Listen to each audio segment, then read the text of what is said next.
Environmentalism as a major concern is a fairly recent phenomenon in media. Now that global warming is a popular issue, companies and advertisers exploit the idea of environmental friendliness for profit. Don't be fooled, not all the pro-Earth advertisements are legitimate. I propose that there are three types of companies that advertise themselves as environmentally friendly. Number 1. The companies that are actually concerned with the well-being of the planet and sell specialty products relating to the movement. Number 2.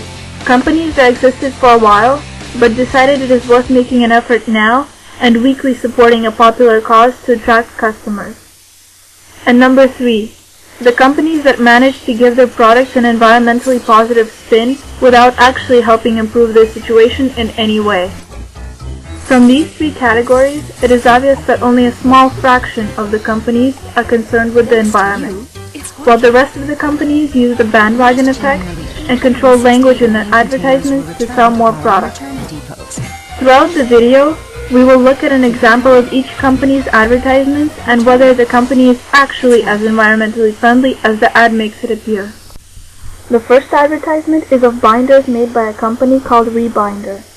It shows that these binders are reasonably priced, locally made, created from recycled and recyclable material, and certified. The ad is simple and it makes the shopper feel like a thrifty yet responsible person. But this ad doesn't just play on the feelings of the viewer. On the company website, right below the video, is a list of facts telling the consumer how the binder is made and out of what, and how that compares to the usual vinyl binder. The company Rebinder obviously belongs in the first group of companies. It provides products that are designed to reduce waste and save the forests that are left. Procter & Gamble, the company that makes Dawn dish soap, created this next commercial. In this advertisement, baby animals covered in oil are washed clean using Dawn, while the viewer is told that Dawn cares about the environment and plans to donate huge amounts of money to the International Bird Rescue Research Center. Actually, a maximum of $500,000 will be donated, which does seem like a lot to the average person, but it is insignificant compared to the total revenue made by the company. More than anything, this advertisement plays on emotions and uses people's love of baby animals.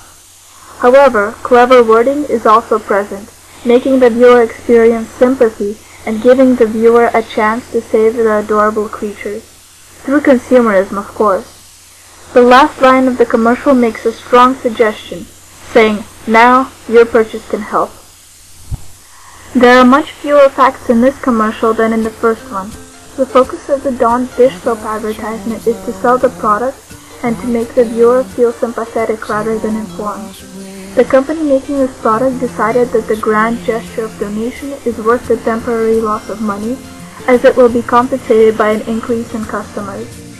To me, this seems more like a case of business finding a profitable bandwagon rather than a company truly dedicated to the environmentalist cause. The third and final example is an advertisement propagating nuclear power as an energy source. Throughout the ad, the main focus of discussion is clean air and the idea that switching to nuclear power is the only way to reduce air pollution. The advertisement goes on to say that nuclear power plants preserve our environment. This commercial is very light on facts and very heavy on manipulated language. Only the environmental benefits are considered, and the other clean air sources of energy, such as wind or solar power, are completely ignored. It is well known that nuclear power plants present many dangers to the environment. Without even considering a Chernobyl situation, one still has to face the radioactive waste produced by such facilities. If you take a pound of plutonium and you could put a little tiny piece in every person's lung on Earth, and to explain its danger, we have a clip of Dr. Helen Caldicott, a well-known activist. Plutonium has a half-life of 24,400 years, so it's biologically dangerous for 500,000 years. Inputs to nuclear To further power. explain the inner workings of the nuclear power plant and its environmental impact is a clip from the fabrication, program all these things that I mentioned Power. earlier, What's the risk? plus all the waste, dealings that you have later on. The net energy gained from nuclear power is probably in the negative. and almost all those inputs are fossil fuels. Unfortunately, the third completely unreliable type of environmental advertisement is the most common. As you can see, there are many ways for companies to appear concerned for the planet through well-staged, sincere-sounding commercials. Their concerned tone is rarely close to the truth. It is very uncommon to find companies that truly try to save the environment. Most often, the ideas of environmentalism are a marketing scheme, horribly exploited to attract customers. We hope this video has shown everyone the dangers of trusting the environmental bandwagon, shown the true faces of some environmentalist corporations, and has taught everyone to be critical of advertisements.